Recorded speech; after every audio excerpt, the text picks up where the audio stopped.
제가 이 주제를, 제목을 정하면서 참 고민이 많았습니다, 사실은. 현대적 의미란 이 말을 붙인 거는 지금 현재 사실은 항만이라는 것이, 우리의 포커스는 이제 항만입니다, 사실은. 이 항만이라는 것은 항상 무역 국제 교역 관계에서 보면 부수적으로 일어난 겁니다. 그래서 지금 현재 이 항만을 이야기하다 보면은 거시 경제인 국제 경제를 이야기해야 되고, 그리고 이제 미시 경제인 국내무 경제도 일부 따라가야 되는 그런 문제가 있습니다. 그래서 그거는 좀 간단하게 제가 처리를 하도록 하고.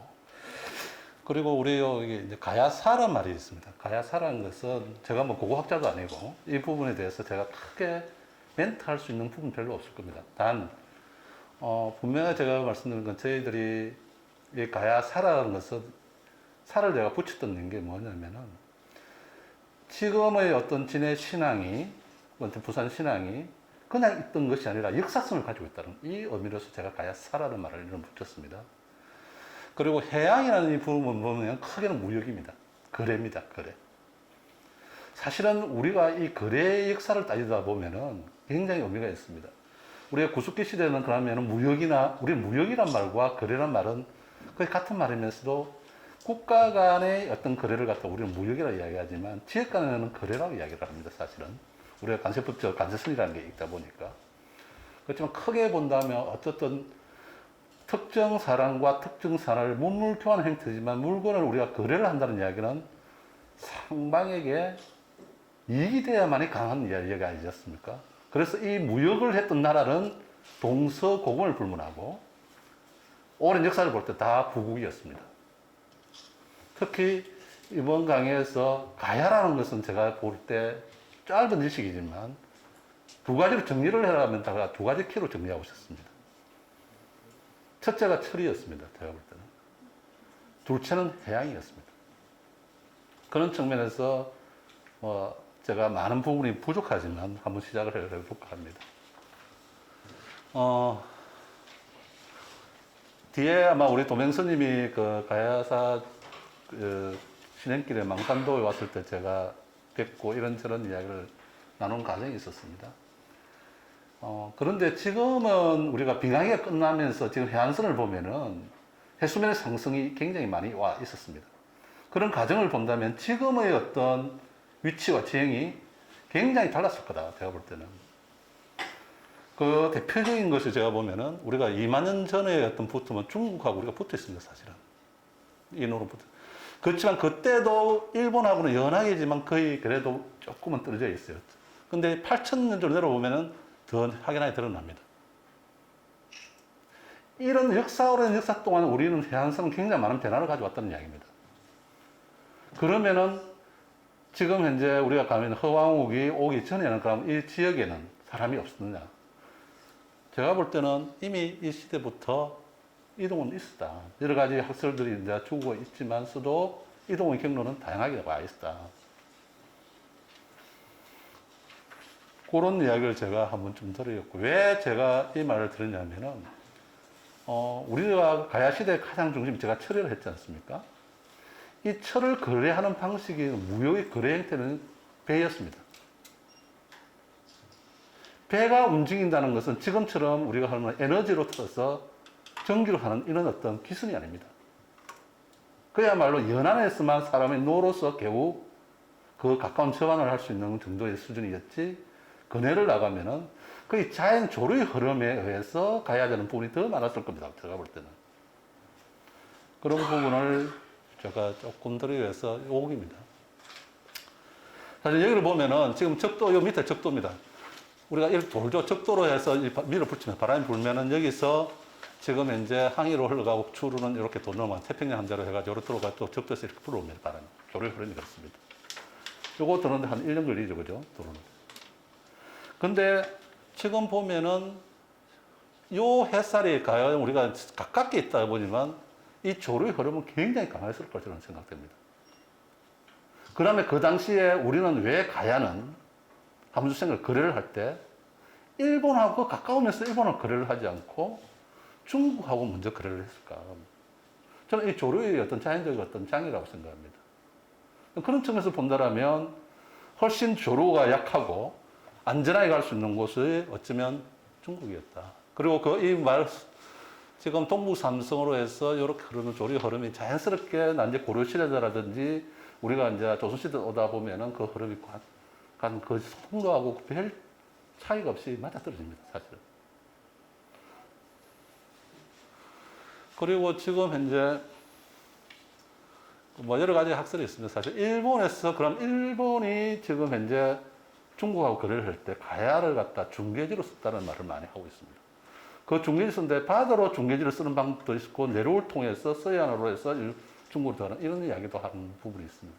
그 설은 제가 어느 것이 맞다고 저는 말하지 못하겠지만 어떤 다양한 행태를 했던 일본도 가야라는 중개지를 통해서 대륙과의 교환을 하고 있었다는 말씀은 제가 드릴 수 있을 것 같습니다. 뭐 지금 현재 요거는 이제 기원전 500년경은 지중해 우리가 사실은 허왕우기가 가야로 왔던 것은 한 1세기 정도 보죠, 그죠? 기원전 1세기 전후로 이렇게 보는데 그 당시에는 저희다가 제가 볼 때는 지금 남방 문화하고 북방 문화 그것을 가장 그건 우리뿐만 아니라 세계사 고고학적 관점에서 봐도 그런 게 좀 나옵니다. 우리가 가장 이제 고고학적으로 그걸 유물로 유적이나 유물로 우리가 보지 않습니까? 특히 대표적인 게 여러분들 가장 많이 나오는 게 뭐냐 고인돌입니다. 이 고인돌이 그럼 북방이었냐 남방이냐에 따라 보면 고인돌은 남방 문화입니다, 사실은. 우리가 북방식 있고 남방식으로 이야기하지만 그 전체는 뭐냐 농경 문화의 중심에 있어서 고인돌이 생겼다는 겁니다. 그런 면에서 본다라면 가야에 있었던 주로 민족은 두 가지 설이 있습니다. 뭐냐면 크게는 북방에서 이렇게 내려왔다라는 북방설 기원설이 있고요. 그리고 북방과 남방이 함께 했던 철충설이 있고요. 그리고 남방의 독자적으로 한반도에 사람이 살았다는 독자설이 세 가지가 있습니다. 이 맨 밑에 독자설 같은 경우는 북한 학자들이 주로 많이 주장하는 그런 부분이 있습니다. 그래서 제가 볼 때 우리 초추로 보면은 철충성도 굉장히 남방 문화와 북방 문화가 함께 어우러졌던 그래서 고인돌 문화 전체를 보면은 세계에서 70%가 우리 한반도에서 발굴됩니다.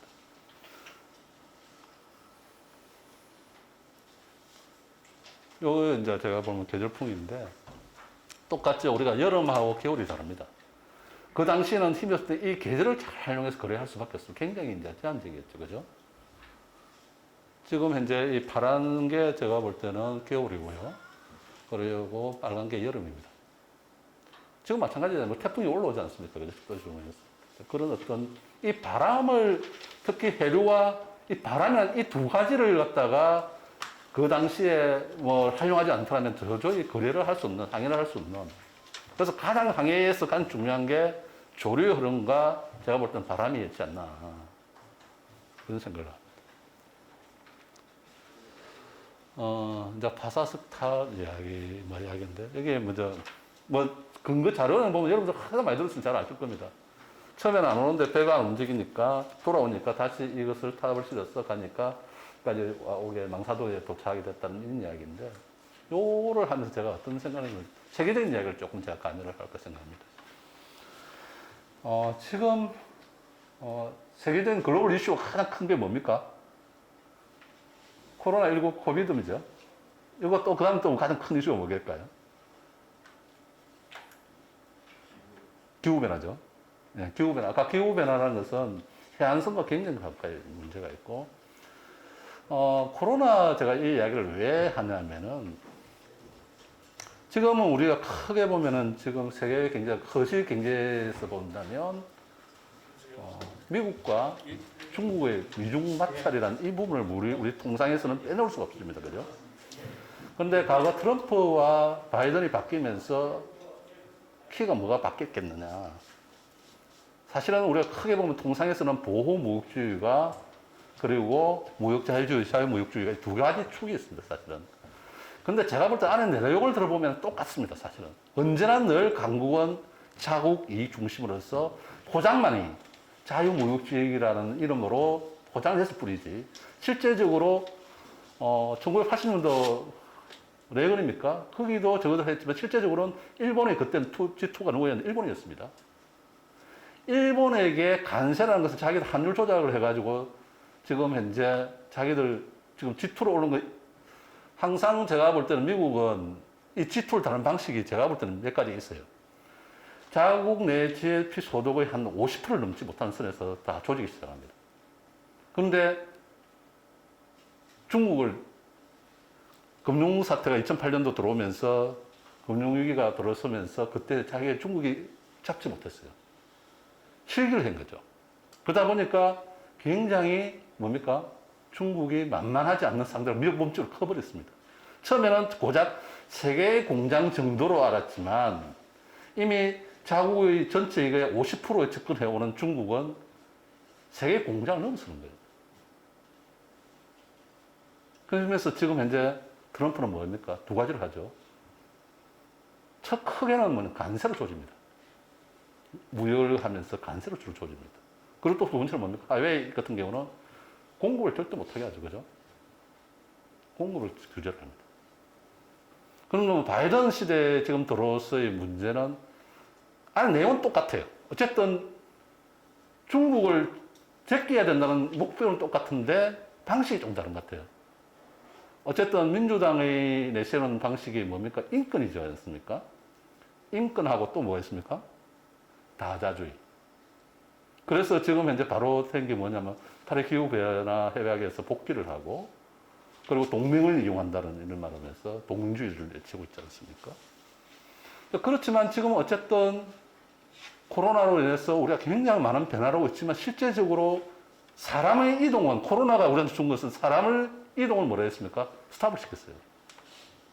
그렇지만 무엇은 필요했습니까? 물건의 이동은 굉장히 필요했습니다. 지금은 정도의 차이는 있지만 과거나 현대나 지금은 어쨌든 우리가 인적이든 물적이든 이 2개를 가지고 거래하지 않으면은 우리는 그 국가 존재하기 어렵다는 이야기입니다. 그런 관점에서 가야사를 한번 생각해 보십시오. 여러분들 생각할 때는 가야가, 제가 우리 학교 배울 때는 육가야라고 배웠습니다. 근데 어느 날 갑자기 제가 가사 특기를 쓰면서 이렇게 접하면서 36개씩 나와요. 가야가 그렇게 적지 않다는 겁니다. 그럼 영어로 이렇게 묻습니다. 아니, 도대체 가야 6가야를 넘어서서 36개 정도의 가야들이 있었더라면 그 가야가 제대로 된 국가였을까? 이런 의문이 들지 않습니까? 그러면은 그 36개 넘는 그런 가야 속에서 6가야는 어떠한 위치를 가지고 있었을까?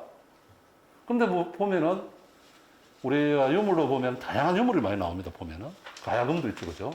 토기도 나오죠, 그죠? 특히 뭐 개로 된 쇠도 나오죠, 화폐도 나옵니다. 국가 체계를 넘어서는 정도의 우리가 일반적으로 비교해 보면은 국가가 그 하나의 국가로서의 어떤 나오는 유물보다는 훨씬 더 다양합니다, 제가 볼 때는. 그러면은 그것이 가야가 직접 그 조그마한 36개 되는 가야가 그것을 직접 다 생산할 수 있을까? 저는 그게 조금 부정적입니다. 그럼 가야는 왜 그렇게 가능했느냐? 결국은 그건 뭐였겠습니까? 무역이었습니다. 제가 볼 때. 우리 구석기 시대에 보통 그 쓰는 도구가 보통 뭐 돌을 깨서는 타자스키 아닙니까? 그죠? 근데 이 타자스키 돌이 다 깨지지, 예쁘게 빽빽하게 깨지지 않습니다. 근데 이 돌이 깨지는 돌이 늘 같은 거지게 난 돌이 아니었습니다. 최소한 반경 10km 내에서 거래가 이루어졌다는 것이 학계에서도 증명이 되고 있습니다. 이미 우리가 구스키 시대부터 거래는 이루어졌다는 겁니다. 행태로. 처음에는 우리가 서양에 보면 제일 처음에 이렇게 거래가 이룰 때 보통 어떻게 하셨습니까? 거래가 이루어지려면은 우리 부총장이 계신데 제가 죄송스럽지만 제가 부총장보다 덩치가 안 좋습니까? 근데 부총장이 참 귀한 물건을 갖고 왔어요. 근데 제가 돈을 줘야 되는데 이 물건을 갖다 탐이 나지 않겠습니까? 그러면 내가 돈을 쉽게 주겠습니까? 어떻게 하겠습니까? 빼들려고 하겠습니까? 제가 덩치 좋으니까 힘이 있으니까 빼들려고 하지 거래는 절대 일어나지 않습니다. 그러니까 그럼 무역이 발달할 수 있을까요? 그러려면 그 당시에는 지금도 마찬가지입니다. 국제기구라는 것이 있지만 무역이 이루어지려면 적어도 안전의 담보가 어느 다른 지역보다는 특히 강화된 곳이 필요했다. 그것은 시대의 차이는 있었는지는 모르지만 우리가 그러한 것을 갖다가 무역을 아무나 하지 않게 우리 어떻게 합니까? 공무역부터 발전시키게 되는 이유가 거기 있습니다. 국가가 그것을 보장해 줘야 되만이 안전이 담보되지 않습니까? 그렇다면 제가 볼 때는 가야 시대에 철을 그때 거래를 했더라면 이것은 개인의 사무육이 아닙니다. 국가 전체의 그 생활을 가는 거고, 지금 저는 이런 생각했습니다. 제가 이 자료를 조금 준비하면서 지금 우리가 세계에서 가장 지금 현재 무역에서 지금 가장 힘든 게 뭡니까? 반도체가 지금 현재 안 돼. 자동차 올수록 다 하고 있습니다. 산업의 쌀이라고 이야기하는 이 철이 몇십 동안 이것을 쌀로 여겨왔습니다. 그런데 지금은 뭡니까? IT, 반도체가 되죠. 그거 같은 것이 아니었을까? 그러면은, 가야는 그럼 이 철을 갖다가 굉장하게 배남 지역에 여러 가지 36개국이 거래를 했다고 이야기를 하는데, 이런 생각을 제가 합니다. 그럼 철을 생산하려면 지금이나 가거나 뭐가 필요합니까? 철을 녹일 수 있는 불이 필요합니다. 그렇죠? 그리고 그 녹인 철을 주문을 담아서 담금질을 시킬 수 있는 뭐가 필요합니까? 노동력이 필요했습니다. 지금도 마찬가지죠. 우리 국제적으로 보면 상품 교육을 하면 자본이 있어야 되고, 그죠? 노동력이 필요하고 기술이 있어야 되지 않습니까? 처음에는 독자적인, 제가 볼 때는 그렇습니다. 가야가 철을 갖다 할 때 독자적인 성보다는 아마 처음에는 중개무역을 제가 했는 것 같아요. 그래서 보니까 무역을 하다 보면 우리가 뭐 어떻게 하면 이익이 많이 남지를 고민하게 되지 않습니까? 괜히 이 중개무역을 갖다가 하다 보니까 이문이 적은 거예요, 사실은. 그래서 우리가 직접 생산하면은 더 많은 이문이 남지 않겠느냐. 그래서 가야 지금 현재 있는 곳에 산청까지 할 것이 다 철산지가 있는 거예요. 우리가 지금 현재 창원도 마찬가지죠. 성산. 그리고 김해도 마찬가지입니다. 다 철을 했던 곳이 있습니다. 이러다면 그러면 그 철을 녹일 수 있는 불이 필요한데 불을 갖다 뭘로 합니까? 그때는 목재가 필요한 거 아닙니까? 나무가 필요했을 거예요. 그리고 가장 그렇게 하려면 뭐가 필요합니까? 담금질을 하려면 노동력이 굉장히 필요했을 건데 노동을 갖다가 하는 사람은 산에 사람이 많겠습니까? 농사 짓는 평야에 사람이 많겠습니까? 제가 생각할 때는 아마 농경사에서만 그게 가능할 수 있다. 제가 볼 때는. 농업이 굉장히 발달한 평야에서 그 사람들을 노동력을 집약하기가 더 쉬웠을 거다. 그래서 우리는 이 철이라는 의미가 주는 것이 그걸 제가 입증하지는 않겠지만, 못하겠지만, 그 거래 행태를 본다면 지금의 어떤 무역이나 다를 것이 없다. 그것은 국가적으로 굉장히 중요한 사람이었고, 국가의 흥망성쇠를 가려하는 것이다. 근데, 가야는 왜 국가로 뭉치지 않고 연맹체로 남아있었을까? 그런 생각을 제가 좀 해봤어요. 우리가 보통 북방민족하고 남방민족을 한번 봅니다. 북방은 보통 기만민족이지 않습니까? 기만민족은 주로 어디 있습니까? 추운 지역에 살지 않습니까? 속한 말로 하면 약탈 경제가 굉장히 발달한 민족일 수 있습니다. 그렇지 않습니까? 왜냐, 추우니까 없으니까 깃말을 타고 그들이 먹을 수 있는 양식을 구하러 다녀야 되는 그런 어떤 성향을 갖고 있지 않습니까? 그런데 남방은 어떻습니까? 굉장히 농사를 짓는 민족이다 보니까 농경에 대한 어떤 그렇기 때문에 굉장히 부유했을 겁니다. 특히 농사를 짓는데 철기를 사용했다는 그 말은 생산성이 굉장히 높아졌을 겁니다. 그죠? 그러면은 내가 굳이 옆에 걸 탐하지 않아도 약탈 경제를 하지 않아도 살아간 데는 아마 지장이 없지 않았을까. 그래서 어쩌면 국가로 승리하지 못했습니다. 그 반면에 신라 같은 경우는 기만민족이죠. 그죠? 그런 차이가 저는 있지 않았나 이런 생각을 조금 합니다.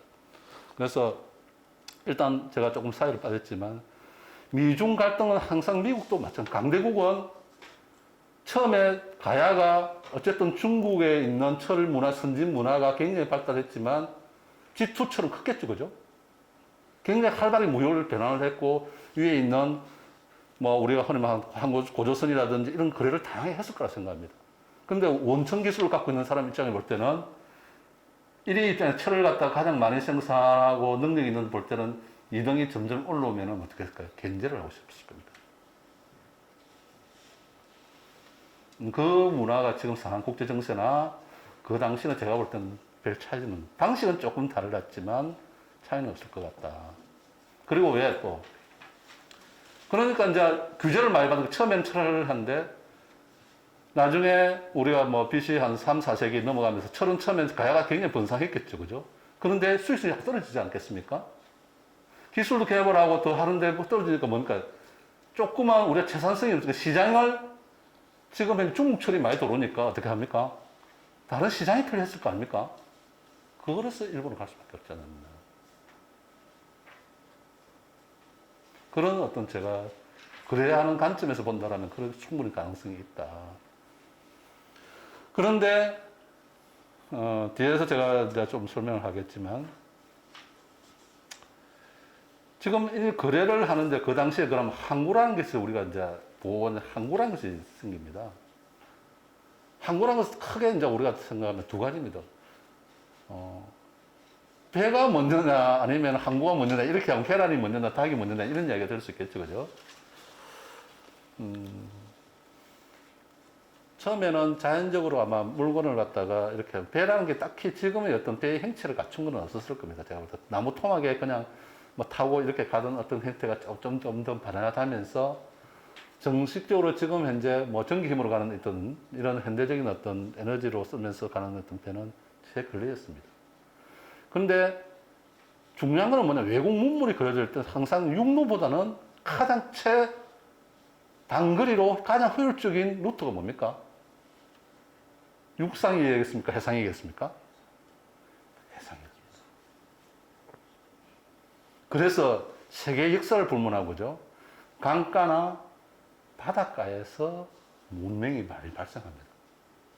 그리고 거기서 사람들이 많이 모이게 되어 있습니다. 도시가 형성되죠. 그죠? 지금도 마찬가지입니다. 지금 오늘 우리가 뒤에서 조금 살펴보겠지만 진해신앙. 제가 이제 보통 부산 제1신앙당은 진해신앙이다 이렇게 이야기를 합니다만 이거는 고선시대 가면 제포였습니다. 고려시대는 하포입니다. 그리고 가야시대도 이제 뒤에 줄을 조금 보지만 가야시대 조로 흐르면서 이 진해에서는 거래가 일어났습니다.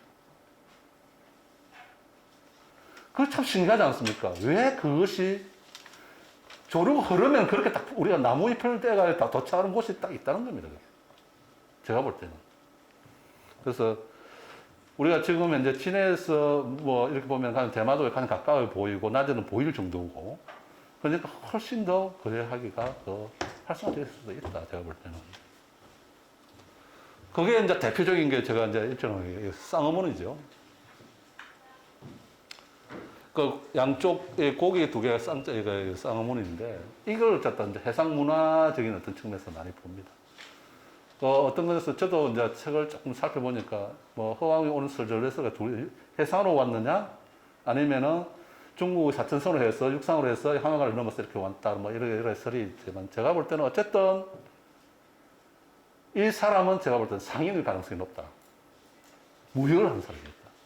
왜냐하면 제가 이제 가장 궁금했던 게 뭐냐, 제가 의문이 생겼던 게 처음에 허왕우기가 오실 때에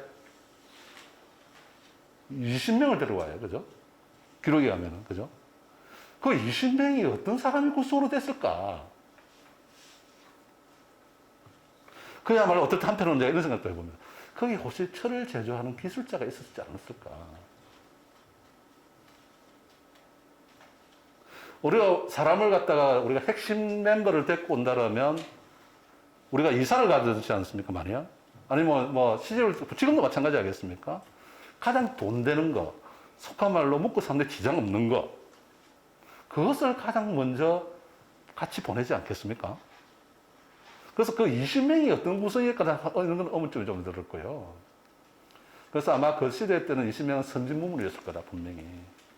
선진적인 것이었을 거다. 그런 생각을 제가 좀 하게 됩니다. 그래서 지금 어쨌든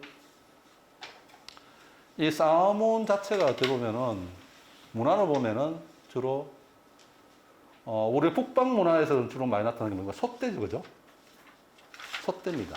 솥대고 보통 우리 고조선 설화부터 천신신하죠, 그죠? 하늘에서 내려온 거. 그런데 사실은 우리 가라국기를 보면은 난생설화입니까? 그죠? 아래에서 나온 거. 보통 이 난생설화들이 보통 보면 남방문화에서 나옵니다. 고고학적으로 보면. 그래서 북방보다는 남방 쪽에서 왔다 그러면서 그것이 보태 왕후가 뭐 인도였나 아우타였나 이 부분은 논란이 있지만 어쨌든 제가 볼 때는 뭔가를 찾아서 이곳에 왔고 그것은 거래가 있었을 거다 내가 볼 때는. 그리고 저도 이 생각합니다. 과연 어떻게 보면은 인도에서 뭐 배로 왔던 육상으로 왔던 간에 거래가 처음 있을까 이게. 흥왕은 처음 있는지는 모르지만 그 전에 뭔가가 온 경험치가 있지 않았을까.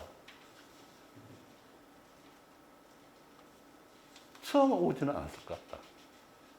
그래서 나가서 오는 날짜를 기억하고 맞이할 준비도 했었고, 그죠? 그것이 서로 물때와 관련이 많지 않았을까. 뭐 우리가 배가 오면 항상 그 물때에 맞춰서 배가 이동할 수밖에 없지 않습니까? 그런 생각도 저는 개인적으로 좀 해봅니다. 그래서 이 물때와 가장 관련성이 있을 것 같다. 요 부분이겠죠, 그죠? 보통 우리가 이제 보면은 이 미얀마로 해가지고 아유타야에서 미얀마로 해가지고 온나무로 해가 이렇게 올라오는 경우를 좀 보는데 어떤 분은 여기에서 보조로 해가지고 이렇게 항아를 이렇게 오르는 쪽으로 이야기를 하는 것도 있고. 근데 지금 보면은 이 길이 굉장히 낯설지가 않습니다, 그죠? 뭐가 연계가 많습니까? 중국의 1대1로 좀 너무 닮은 게 많아요. 중국이 새로 우리가 옛날에 사마를 해가지고 이걸 가서 비단길을 갖다 이야기했지만 사막길, 초원길 이렇게 했지만 어쩌면 과거의 문화도 우리가 보면 요 밑에가 지금 인도 요자는 안 보이는데 요 밑에가 보면은 말라카 해협이 있습니다. 그죠? 말라카 해협이 있습니다. 이 말라카라는 게 참 재미있는 도시입니다. 사실은. 여기는 세계의 종교가 다 공존한 곳입니다. 이 말라카가 주는 의미는 저는 뭐냐면은 향후 우리 경남이 한번 생각해 볼 필요가 있다. 지금 이제 조금 미시적으로 제가 하나 이야기할게요. 지금 우리 경남이 현재 지금 우리 지방이 겪고 로컬시 겪고 있는 게 가장 뭡니까? 인구 유출이지 않습니까? 일자리 없지 않습니까? 또 뭐가 있습니까? 그래서 지금 현재 일어난 게 도시 재생도 많이 하고 있습니다. 그죠? 그래서 그거에 대한 답이 뭐겠습니까? 일단 저는 그렇게 생각합니다. 개인적으로. 하나 예를 들면은 지금 만일에 대한민국이 그대로 섬이지 않습니까? 지금은. 섬으로 남아있는 대한민국에서 본다라면 서울, 경기는 아마 중국 효과가 50%에서 가능할 겁니다. 당연하죠, 그죠? 그런데 이것이 대한민국 한반도 섬이 아니고 유라시아의 하나의 동쪽 관문이 된다면 어떻게 될까요?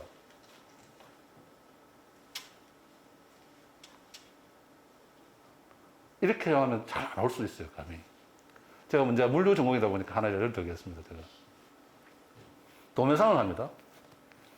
우리가 백화점이 들어설 수 있는 경제 규모와 그 편의점이 될 수 있는 경제 규모와 규모가 다 있습니다. 근데 지금은 우리가 지금 현재 섬으로 남았기 때문에 주로 내세우는 게 뭡니까? 동부가 물류 이렇게 이야기합니다. 그죠? 동부가만 이야기합니다.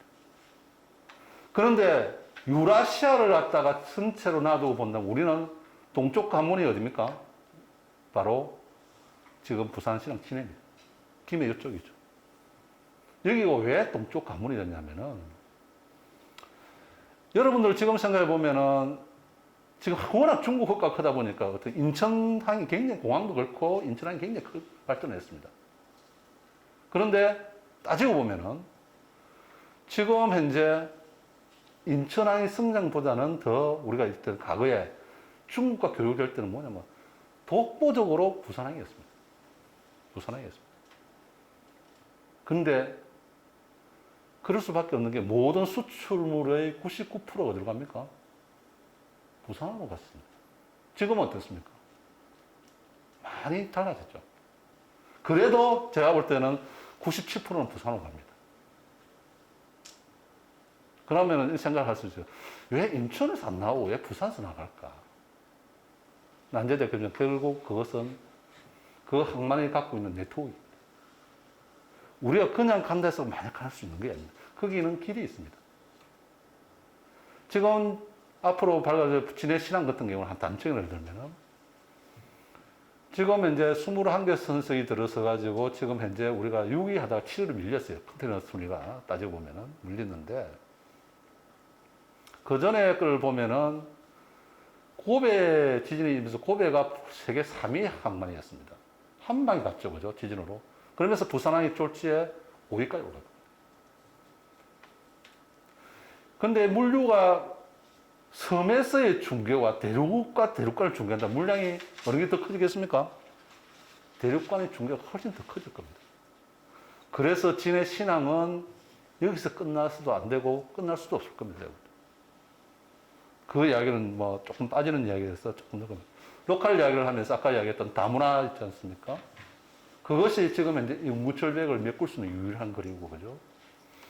지금 어쨌든 지금 R&D 기능, 특히 한강 이남으로 지금 현재 IT 관련해서 기술 신테크 기술적인 지학적인 어떤 산업들은 거의 한강 이남 대전 이하로 내려오지 않죠, 그죠? 대전까지도 잘 안 내려옵니다, 사실은. 그러면 이 부분을 뭘로 메꿔야 되냐, 이 부분을 어떻게 메꿔야 되냐. 저는 우리나라에서 메꿀 수가 없다 생각합니다. 그거는 지금 동남아라든지 일본 서안이라든지 국제적인 이 동관계에서 우리가 포지션을 메꿔가야 될 부분이지 서울을 있는 사람을 끌어내려서 이걸 메꿔간다는 이야기, 넌센스 이야기다, 내가 볼 때는.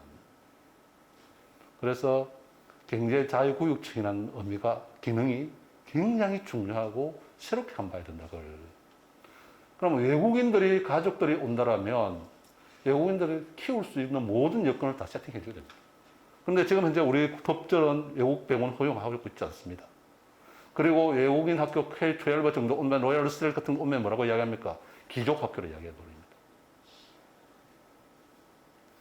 우리의 관점이 아닌 외국 사람이 오는 데서 생활하는데 지장이 없어야만 그게 그야말로 국제도시가 됩니다. 그것이 말라카가 우리한테 주는 메시지입니다. 그런 어떤 느낌을 저는 많이 받습니다. 여기에 이제 우리 도명선님이 주신 자료를 제가 한번 읽어봤습니다만. 지금 이렇게 이제 저는 이제 도명선님이 많은 연구를 하시고 또 의미 있는 또 많은 집착을 하고 계신데, 근데 이 해안선이 지금 이렇게 제가 볼 때 그 당시에 이 해안선이 아닐 거라는 겁니다. 그래서 제가 조류를 갖다 이야기한 거고, 해수면 상승을 이야기한 거고, 그래서 많이 달라졌을 거다. 그래서 지금의 우리가 보는 이 관점 지형 가지고는 그때 당시를 참 입증하기라는 것은 정말 하나의 설 이외에는 방법이 없지 않느냐, 이런 생각이 저는 개인적으로 듭니다. 이 부분입니다. 여기 보면은 참 재밌죠, 그죠? 그래도 그 당시에 보면 여기 다 가야 무역경로입니다. 여기가 더 하프입니다. 굉장히 철 공급이 다 왕성했습니다. 지금도 부산항이 왜 그러면은 일본이라든지 다른 항보다 더 경쟁력이 있느냐? 네트워크만입니다. 부산항에서 갈 수 있는 항로가 많다는 이야기입니다. 지금 현재 우리 제포가 되는데 난주에 보면은 여기가 아마 될 것 같은데요. 지금 제포 규모를 이제 뒤에서 한번 제가 한번 보면 이제 거의 뭐 비교할 수 없을 정도로 굉장히 큽니다. 우리 3%를 개방했지만, 근데 그 자료라든지 이렇게 보면은 그 제포 규모가 지금 우리 무역 자유지역보다 훨씬 더 컸던 것 같아요. 심지어 그 자료를 보면은 진영까지 예를 들어 밤에 오서 물건을 가지고 사사로 거래를 해가지고 이익을 취해가고 뭐 그런 것도 있었습니다. 그 정도로 지금 현재 과거나 지금이나 그 규모의 차이는 있지만 굉장한 거래를 통해서 부를 축적해 갔다는 것은 변함이 없다.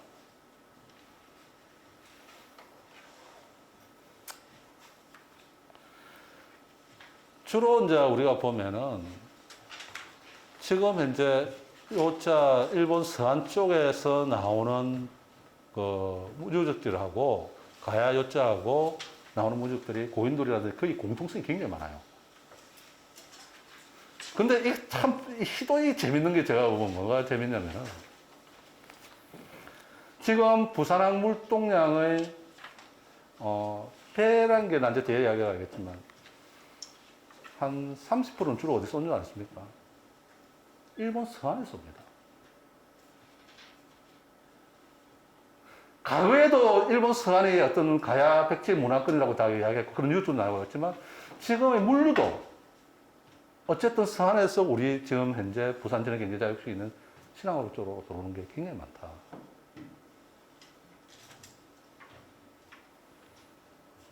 그래서 어쨌든 참 가까이 있다. 내가 그런 생각을 제가 막 개인적으로 많이 듭니다. 개인적으로. 아까 이야기했지만 우리가 이제 교육 형태를 보면은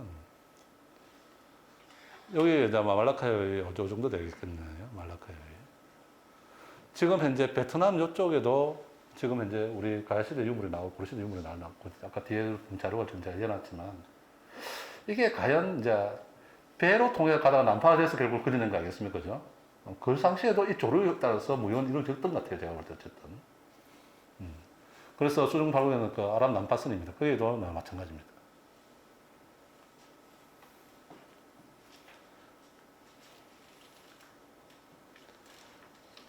지금 이제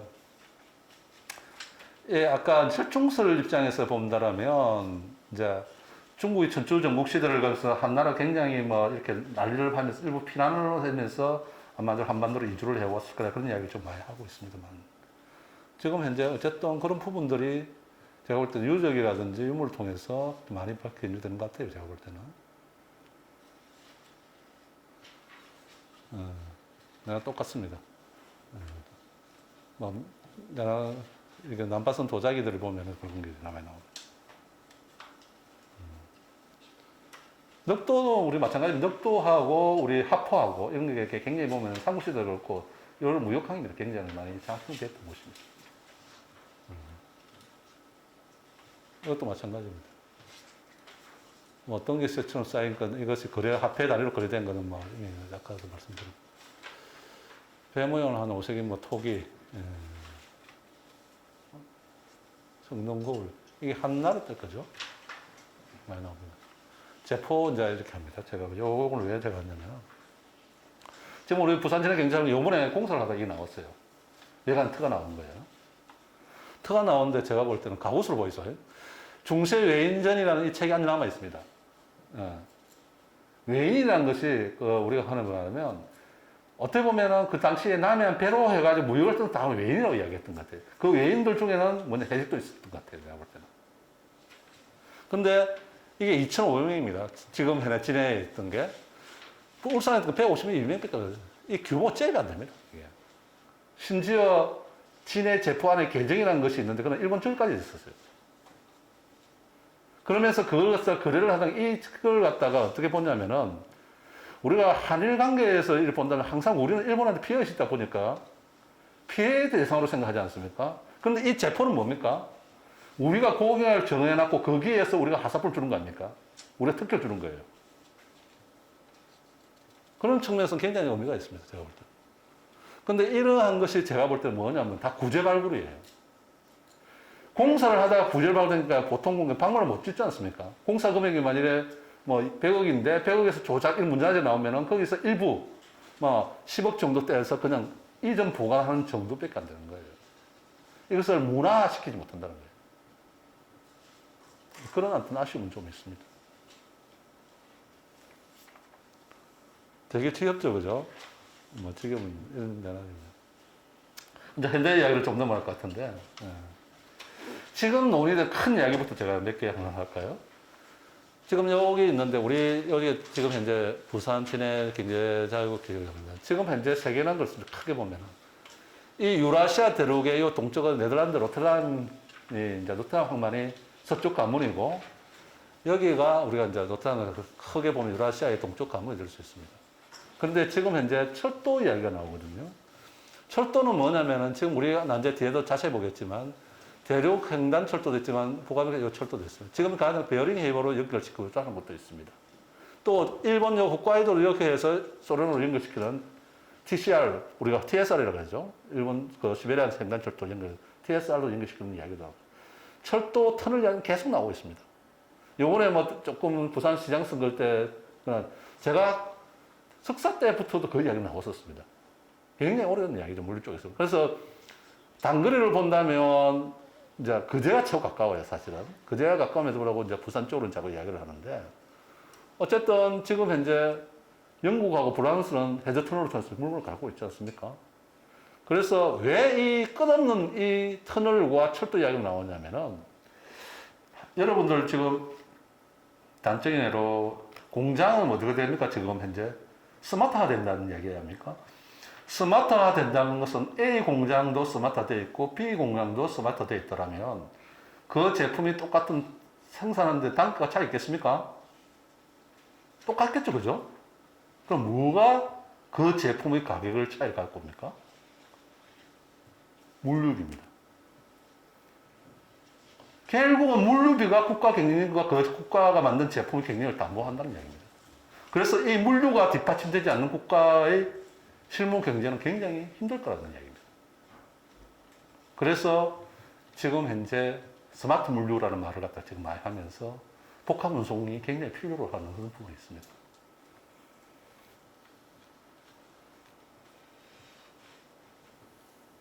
제가 이제 요걸 한번 볼게요.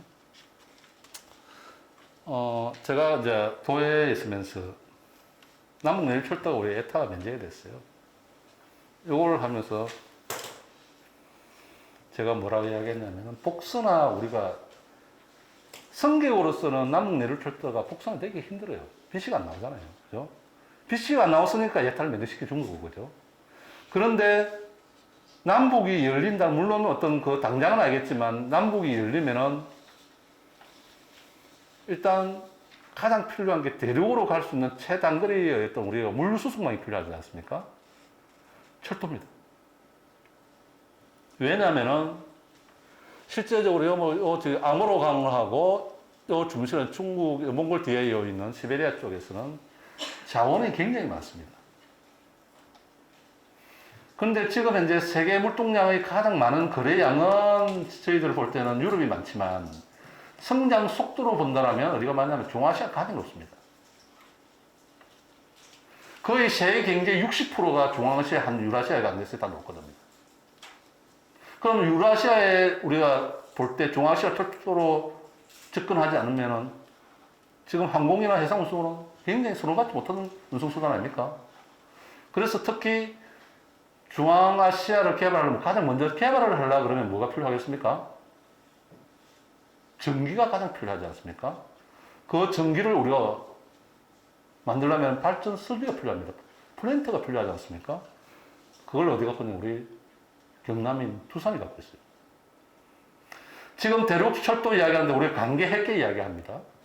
강계 핵계하는데 이 부분에 원천적인 기술을 갖다 극복할 수 있는 기술을 누가 갖고 있는 현재 로템이 갖고 있어요. 지금 현재 북한 철도 노화대 또 이야기를 합니다. 근데 그 철도 길이 실제적으로 하면은 제가 볼 때는 지금 아시아개발은행하고 중국하고 지금 현재 그 기반시설 다 들른데 별로 그렇게 큰 문제도 저는 아니라고 생각합니다. 그리고 북한은 뭡니까? 중계료만 묵어도 북한 경제에 굉장히 큰 영향을 줄 겁니다. 그래서 저는 개인적으로 생각합니다. 어쨌든 남북이 우유극해를 겪고 있지만 향후 5년 안에 빅 이벤트는 올 것이다, 제가 볼 때는. 그것이 우리나라과 북한의 관계도 있지만 그보다 국제적인 관계에서 그 부분을 굉장히 요구할 거다, 제가 볼 때는.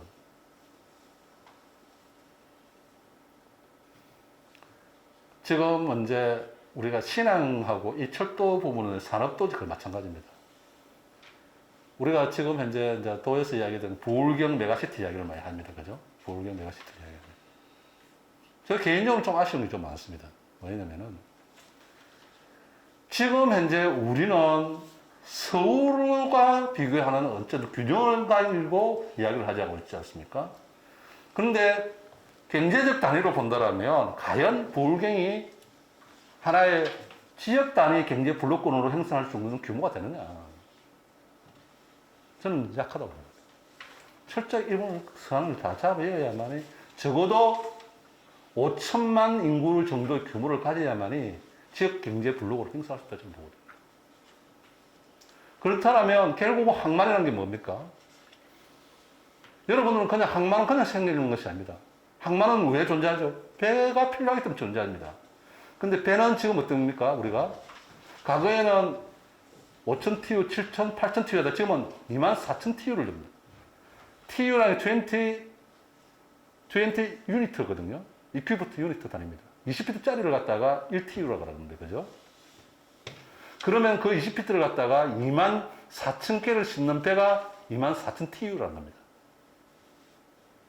지금 그 배를 갖다 오면 그 큰 배가 들어오면은 1,000개 실으려고 들어오겠습니까? 항만은 두 가지가 있습니다. 가장 생명은 물량입니다.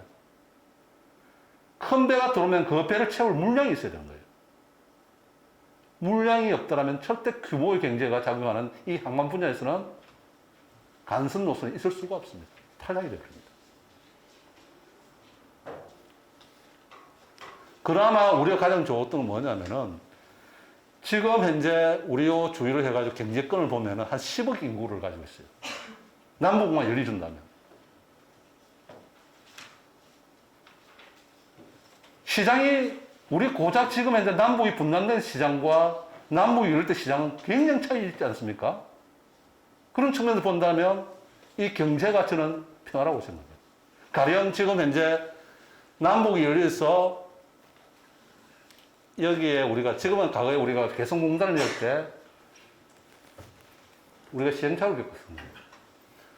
우리나라 순수 자본이 아니고 다국적 기업 자본이 들어갔더라면 개성공단이 폐쇄됐을까? 그런 생각을 저는 해봅니다. 결국은 우리가 동아시아의 반도 국가의 특징을 본다면 제가 볼 때는 외국 자본이 이곳에 들어와서 산업화되지 않는 이상은 안전 담보되기 힘들 겁니다. 그래서 특히나 우리는 글로벌화 시켜야 된다. 동남권은. 특히 대륙 지역과 해안 지역이 절충되는 이 동남권의 메가시티를 꿈꾸는 것은 해양 도시로 가야 될 것이다. 제가 볼 때는. 그리고 국제 글로벌 도시가 되어야 될 거다. 그렇지 않더라면 제가 볼 때는 굉장히 우리나라의 자본으로 간다면 항상 강대국 속에서의 샌드위치가 될 수밖에 없을 거다. 그래서 안보는 제가 볼 땐 외국 자본을 투자시켜서 산업화시켜야 된다. 그런 생각을 저는 하고 있습니다. 요거는 제가 도의회에 들어갔을 때, 제가 학교에 있다가 도 들어갔을 때 처음에 우리 문재인 정부 H자 경제 있죠. 그죠? 항동해권하고 항항해권, 그리고 판문점을 쓰는 H였어요. 그래서 제가 제안을 했습니다. 이 남해안권 빠르고 남해안 벨트를 이어서 해양 물류 쪽을 해서 비협자 경쟁제로. 이걸 꺼내면서 제가 주장을 하고 있고, 그것이 아마 지금은 우리가 물류에 대한 고민을 많이 안 하시는 것 같아요. 자, 보면은. 실제적으로 승객 가지고 철도도 그렇고, 배도 그렇고, 우리가 항공기도 그렇습니다. 이 승객 가지고는 돈이 안 돼요, 속하면. 물류의 어떤 부분이 이제 돈이 되는 그런 부분인데. 그래서 이제 이걸 주장을 제가 하고 있습니다. 자, 항만입니다. 옛날에는 돛담배 같이 배가 이제 접안하는 것이 항만이지 않습니까? 처음에는 배가 조그마한 규모는 어디든지 연안에 어디든지 행박을 할 수 있을 겁니다. 근데 배가 커지면 어떻게 됐습니까? 계류시설이 필요하지 않습니까? 그래서 접안시설이 필요하고, 그죠? 물건을 많이 실어야 되니까 인력으로 안 되니까 거기는 항만 터미널이라는 것을 만들게 됩니다. 그리고 지금 현재 과거에는 항만의 물동량들이 보면 옛날에는 뭐냐면 벌크함을 포대로 돼가지고 벌크함으로 이었다면 지금은 다 컨테이너 돼가는 추세가 있습니다. 그러니까 지금은 거의 건설하는 항만들은 컨테이너 전용 항만들이 굉장히 많을 수밖에 없어요. 또 그 컨테이너 전용 항만의 컨테이너 화물이 부가가치를 많이 창출한 부분도 있지만 어쨌든 항만은 궁극적으로 볼 때는 제가 볼 때는 컨테이너 전용 항만보다도 필요하지만 거기도 벌크함으로 진로할 수 있고 이용함으로 진로 종합 항만으로 가야만이 그 항만의 부가가치가 제대로 된다. 그리고 지금 신앙은 왜 저기에 신앙을 건설할 수밖에 없었냐면 첫째는 우리가 항만을 하려면 두 가지가 가장 중요합니다. 뒤에 우리가 보통 우리 항만이 제대로 된 건 1960년도 우리 66년도 때부터 시작해서 이제 경제 개발을 갖다 5개년 계획을 세우지 않습니까? 그래서 지금 현재 마산항 같은 게 예를 들면은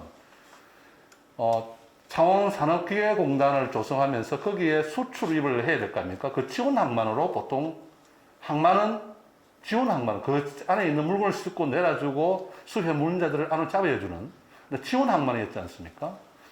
근데 지금은 그런 항만보다는 어떤 항만입니까? 지금 부산신항 같은 경우는 지금 자체의 그 많은 배들을 갖다 물을 다 채우지 못합니다. 지금은 신항 같은 건 어떻게 하고 있습니까? 중국 동북 삼성에서 물량이 52%가 와요.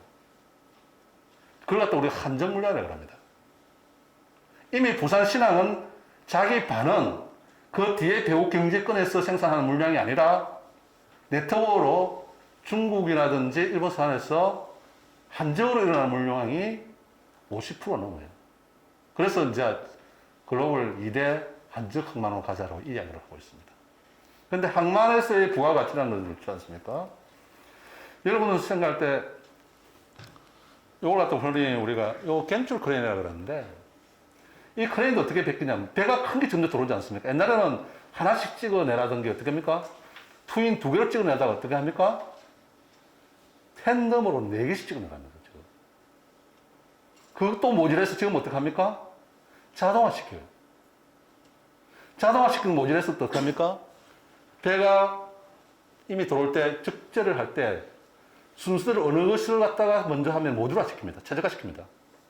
그러면서 차가 여기서 들어와서 그 싣고 바다로 나가버리는 그런 형태가 지금 현재. 그래서 스마트 항만을 이제 넘어가는 거죠. 그런 부분으로 이제 넘어가고 있습니다. 그래서 지금 어쨌든 이 항만의 부가가치는 그래도 가장 고부가치를 청출합니다. 단지 항만은 옛날에 물건만 내려가지고 이렇게 하면은 한 18만 원. 딱 찍어내면 18만 원입니다. 내려서 야드에 컨테이너 야드 넘어가지 않으면 따버립니다. 뒤에 배우단을 넘어서 가공하냐 따블 일어납니다. 이 부가가치와 공항의 부가가치를 비교하면 공항이 제일 안 될 겁니다. 그래서 결국 부산의 북항에 있던 것이 결국은 이 뒤에 부가가치를 창출한 배후단지가 없어서 결국은 진해신항을 개발할 수밖에 없었습니다. 지금의 항만의 부가가치는 어디냐? 항만 안에서의 터미널 안에서의 부가가치 창출보다는 뒤에 배후단지를 통해서 행하는 부가가치가 더 훨씬 큽니다. 그런데 조심해야 될 게 있습니다. 물건도 그렇고 모든 것은 공간을 이동한다는 것은 비용입니다. 물 위에서는. 지금 현재 제1신항 건설에서 우리는 15,000평을 해서 물류단지를 다 이렇게 잘라서 배분을 했습니다. 분양을 했고. 그 과정에 어떤 일이 있었냐면 그 배후단지 간에 연계된 부가가치가 일어나지 않았어요. 그러니까 창고밖에 안 되는 거예요, 이게. 적어도 부가가치를 하면은 그 배후 물류단지 1차 밴드, 2차 밴드, 3차 밴드처럼 이렇게 연계성이 일어날 때 부가가치는 더 빨리 일어날 수 있는데 그런 부분은 우리 고려하지 못했다. 왜? 단기간 실적을 해야 되니까. 그래서 그런 부분도 앞으로 우리가 좀 고민해야 될 부분이고 지금 어쨌든 지금 물류는 해상물만 있는 것이 아닙니다. 철도로 가는 철도물도 필요하고 항공기로 갈아타는 항공물류도 필요하고 이걸 갖다 우리가 흔히 말하면은 뭐라는 물류를 하냐면은 복합운송체계라고 합니다. 뭐 요거는 우리가 부두 개발하는 건 역사 조금 전에 제가 60년도 베트남 전쟁하면서 다 지원 항만으로서 개발된 겁니다. 지금 이거는 2020년도 아마 같은데 세계 7위입니다, 지금은. 세계 이 한적 터미널이고죠. 그리고 전기 노선의 항로가 다양하게 갈 데가 많습니다. 다시 말해서 우리가 고속버스 터미널을 가지 않습니까? 근데 서울 가는 차가 하루에 한 대밖에 없는 곳과 하루에 10대가 있는 그 터미널 위치가 격이 다르지 않습니까? 그래서 그만한 어떤 항로를 많이 갖고 있다는 건 굉장한 경쟁 우위를 갖고 있습니다.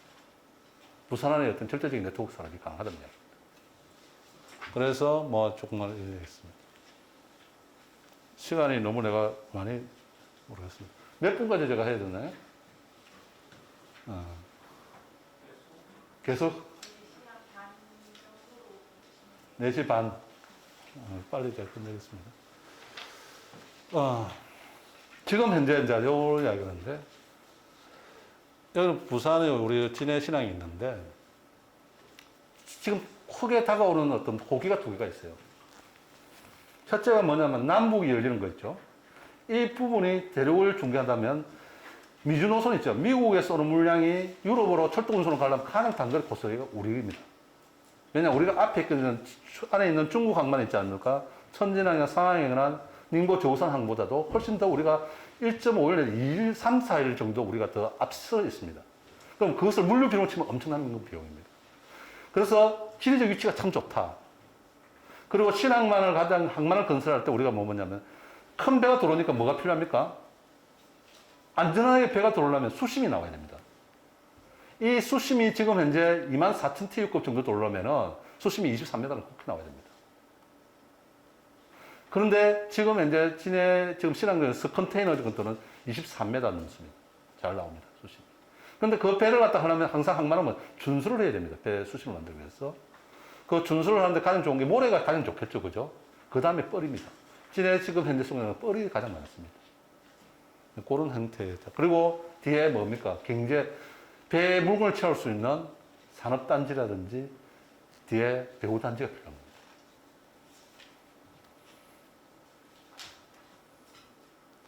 난 그런 이야기일 거예요. 이게.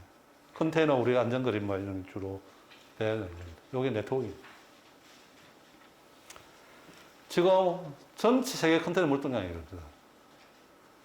우리 지금 동북 아시아가 얼마나 세계에서 정말 역동성이 있고 경제 성장이 기대되는 곳이냐면은 세계 GDP 26%입니다.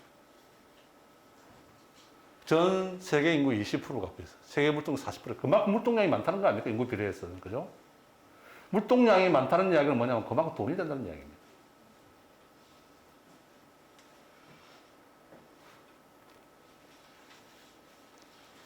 지금 현재 해운 동맹인데 우리가 한진해운 파산하면서 우리가 뼈아픈 물류를 조금 전공한 사람들은 정말 적은 아닌데 있습니다.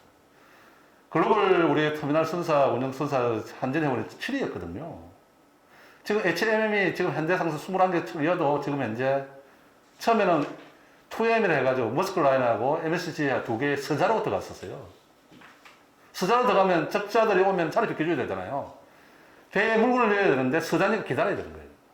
그러니까 물류 최선이 많이 일어나니까 뭐가 비용이 많이 드는 거예요. 국가 제품이 경쟁력이 없어지는 거예요. 근데 요번에 보니까 더 란스로 정형으로 들어갔죠. 21개 척 대형발을 가지고 우리 정형으로 들어갔습니다. 그래서 똑같은 시간에 들어가면 같은 차별 없이 받을 수 있는. 그래서 이 물류 사람은 국가 경쟁력 사람입니다. 지역 사람이 아닙니다. 그리고 지금 현재 아까 말한 기후변화 관련해서 항만도 마찬가지입니다. 미세먼지 물문이나 특히 IMO 회사 기후에서는 삭스라는 락스 문제 이런 부분들을 정말 이제 많이 규제를 하고 있습니다. 그런 부분도 우리가 잘 준비해야 될 그런 부분입니다. 특히 오션 환경 문제는 더 덮고 있습니다. 그리고 지금 선박은 점점 대형화되고 있습니다. 선박이 대형화된다는 이야기는 뭐냐면 항만 시설도 다 대형화돼야 되고 최첨단화돼야 되고 그리고 대형화된다는 이야기는 그 경쟁에서 뒤에 배후가 단지에 대한 물량도 물건이 없는데 배가 돌을 수는 없지 않습니까? 그죠? 그런 어떤 뒤에 배후 단지 물류 창출 방법을 갖다 많이 고민해야 돼요. 지금 현재 상하이나 칭다오 같은 경우는 항만 자체가 오시는 노동력이 아니라 거의 자동 항만, 스마트 항만화가 되어가는데 우리가 조금 늦습니다. 이 부분도. 우리는 그래서 제가 이제 진해 신항 같은 경우는 항만 자동화뿐만 아니라 배후도시가 연결되는 스마트 도시가 같이 연결돼야 되는 그런 부분을 요구하고 있습니다. 지금 이제 우리 여기 항만구역을 대해서 할 텐데, 요 배가 이제 접하는 거 안백입니다. 그래서 이제 여기 이제 우리 아까 겐츄럴 크레인인데 이 싣고 야드에 이렇게 적재를 하고 나가고 뭐 이런 식입니다. 이걸 다 뭐라 하냐? 자동화시켜야 돼. 옛날에 일일이 사람이 다 했거든요. 이걸. 그리고 항만에 여러분 혹시 들어가보는 뭐지만 컨테이너를 갖다가 7단으로 셀 거냐, 8단으로 셀 거냐, 이에 따라서 항만의 효율성이 달라집니다. 그러면은 이 많은 물량을 갖고 들어오는 바닷길도 중요하지만 이 안에 있는 물건을 밖으로 빨리 빼줘야만 이 효율성이 높아질 거 아닙니까? 그래서 이 항만 터미널 연결되는 도로망, 철도망, 이것이 제대로 정비되어야 된다.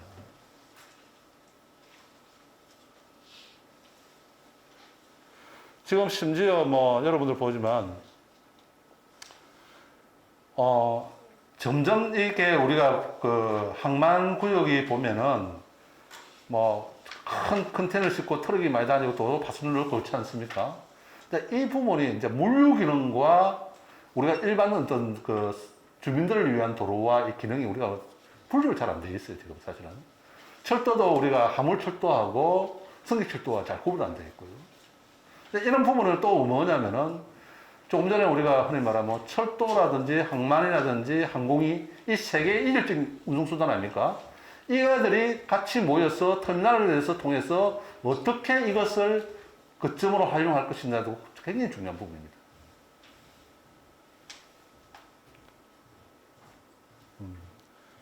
뭐 시간을 때우고 철도망 이야기 같은데요.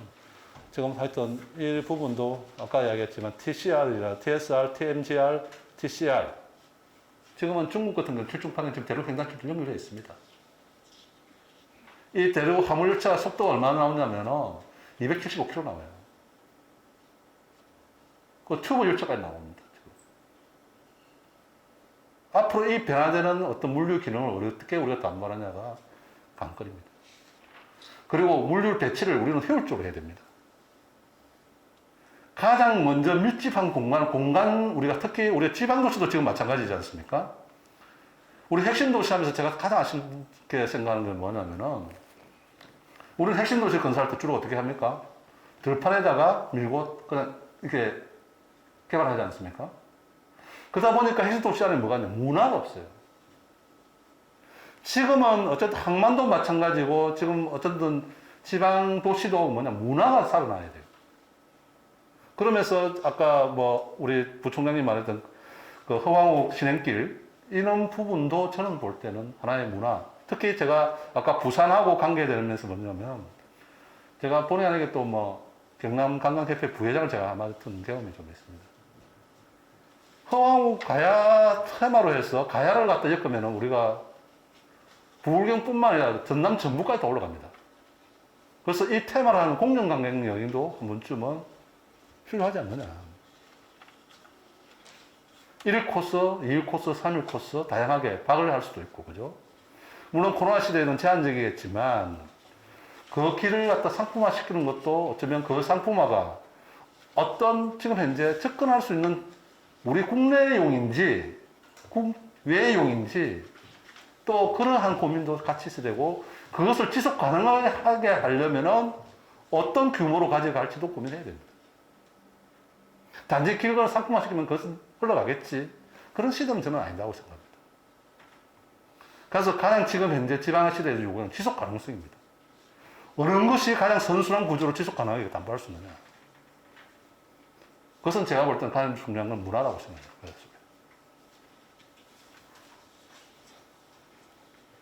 500개의 항만과 연결되어 있습니다. 진해 신항은. 500개의 항만들. 많죠, 그죠? 그래서 세계에서 단연코 네트워크의 최강인 항만입니다. 중국에 있는 상하이 항보다 훨씬 더 네트워크가 좋습니다. 그리고 지금 현재 이제 계획도인데요. 아마 요거 적당하면 지금 요 기존에 요게 이제 우리가 북컨테이너, 남컨테이너, 요게 스컨테이너입니다. 여기 다목적 부두고요. 그러면서 지금 현재 개발되는 게 여기고, 지금 현재 예타 요번에 들어가는 게 요쪽이에요.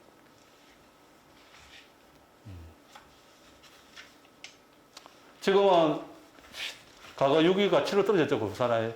중국 항만이 대학 우위를 점하고 있습니다. 제가 왜 이 순위가 중요하냐면은, 이 순위에서 밀린다면 뭐죠? 간선 노선에서 벗어난다는 이야기입니다. 특히 규모의 경제가 중요합니다. 모함이 똠니다. 그래서 클러스터 시켜야 돼요. 그래서 이 신앙은 물동량 창출하는 데는 지역적인 관점에서 봐서는 절대 안 된다. 국가적인 경쟁 차원에서 봐줘야 된다. 그래서 장시간 정신없이 왔는데 제가 맞춘다고 맞추는데 너무 지겹지는 않았는지 모르겠습니다. 제가 누누이 이야기는 어쨌든 우리가 가야사라는 것을 통해서도 봤지만 무역이 흥하지 않고서는 국가가 성장할 수 없습니다. 그리고 경제가 성장하지 않고 청년 실업 문제, 지금 복지 문제 해결할 수 없습니다. 그것이 가장 부가가치 높은 것이 물류선언입니다. 그래서 트라이포트와 지금 현재 준비되고 있는 우리 부울경에서 그런 것이 활짝 꽃피어서 지역민들이 좀 더 나은 어떤 세계의 삶을 살 수 있길 기대하면서 오늘 강의 마치도록 하겠습니다. 고맙습니다.